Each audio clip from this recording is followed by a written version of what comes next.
Tapi Kang, kenapa baru sekarang? Kenapa baru muncul sekarang? Banyak yang bertanya juga seperti itu. Iya. Yang saya belajar di dunia politik ada yang namanya momentum. Ya. Kadang memang belum cocok rasanya ya. Jadi katakanlah kenapa nggak 5 tahun yang lalu? Misalnya ya, 5 tahun lalu itu ayah saya baru meninggal. Dan waktu itu memang mungkin secara mental saya belum siap. Ya. Karena ini juga mendadak terus terang ya. Jadi saya beberapa bulan yang lalu mengadakan diskusi dengan teman dan saudara di kantor. Seperti setiap beberapa saat kita mengadakan diskusi lebih ke politik. Apa yang harus kita buat sebagai orang yang bergerak di bisnis, kita punya aktivitas di organisasi, sekarang ada perubahan politik, apa yang kita harus lakukan. Ada seorang saudara yang menyampaikan ke saya, dia bilang, Ham, kenapa sih kamu nggak mau nyalon sebagai gubernur? Saya bilang, saya ini bukan orang politik, tapi dia bilang, Ham, pikirin. Karena yang diperlukan oleh negara kita itu adalah muka baru. Kita mumet lihat itu aja, perlu ada sedikit yang penyegaran gitu. Saya bilang, tidak salah juga ya pemikiran kamu. Jadi luar dugaan saya yang sangat mengejutkan ya, reaksinya luar biasa. Tapi kan kalau tidak salah apa benar dulu Bapak sempat melarang untuk Mas Ilham masuk politik? Kalau melarang nggak pernah. Bapak tidak mendukung, tidak melarang, tapi lebih banyak. Tidak mendukung, tidak melarang. Tapi gimana? Mendukung maksudnya gini, mendukung tidak menyarankan ya. Oke. Jadi saya tidak pernah bertanya, oh saya mau jadi politisi, Bapak bilang nggak mendukung, bukan itu. Ya. Tapi Bapak tidak pernah mengatakan kamu ini harus berpolitik, tidak. Tapi Bapak juga katakan bahwasannya kita kalau sebagai warga bisa saja kita menggunakan jalur kita masing-masing. Bisa sebagai pebisnis, akademisi, aktivis, atau apa saja, semuanya membantu dalam hal memajukan negara bangsa. Semuanya. Jadi tidak wajib masuk ke dunia politik, tidak wajib masuk ke pemerintahan. Charlie, silakan. Justru itu Kang Ilham yang pengen saya ditanya. Karena nggak banyak anak yang bisa mengikuti atau menginspirasi layaknya seorang ayah.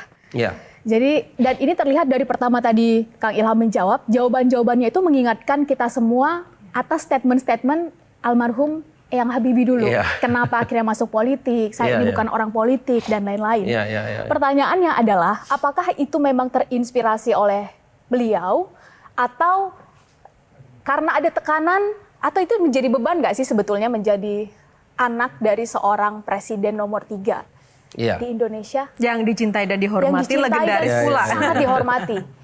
Ya kalau kita lihat diri saya memang nggak bisa melarikan diri dari pengaruh Bapak. Banyak sekali informasi yang saya diberikan oleh Bapak dan Ibu, dan saya banyak sekali belajar dari mereka. Saya dari kecil memang sering dibawa oleh Bapak kemana-mana, tapi saya tidak pernah ada tekanan dari mereka untuk menjadi ini itu ya. Jadi bertemu dengan orang, mereka tahu saya ini anaknya Pak Habibie. Ekspektasinya bisa selangit. Gitu. Kalau saya tidak memenuhi ekspektasi tersebut, itu bisa jadi bumerang. Gitu ya.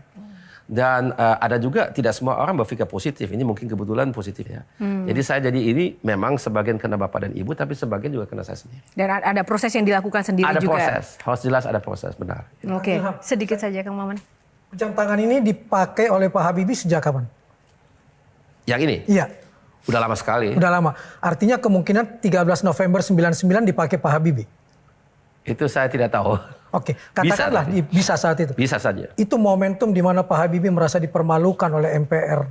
Ya. Karena pertanggungjawabannya ditolak.